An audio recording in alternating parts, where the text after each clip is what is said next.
آپ کو معلوم ہے قرآن میں 2 دفعہ کہا گیا یوم یفر المرء من اخیہ وامہ وابیہ وصاحبتہ وبنیہ، جس دن بھاگے گا انسان اپنے بھائی سے بھی اور اپنی ماں سے بھی اور اپنے باپ سے بھی اور اپنی بیوی سے بھی اور اپنی اولاد سے بھی۔ کیوں؟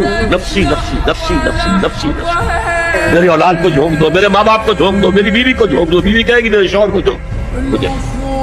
یہی نفسی نفسی دنیا میں رہے آپ کی، مجھے اپنے آپ کو بچانا ہے سب سے پہلے، اور پھر مجھے اپنے سب سے پہلے آل اولاد کو بچانا ہے۔ یا ایھا الذین آمنوا قوا انفسکم واہلیکم نارا، اے ایمان والو بچاؤ اپنے آپ کو اور اپنے اہل و عیال کو آگ سے۔ یہ کام ہے آپ کریں اور سمجھ لیں، نہ بیٹا کام آئے گا، نہ جورو کام آئے گی، نہ باپ کام آئے گا، نہ ماں کام آئے گا، تمہارا اپنا عمل۔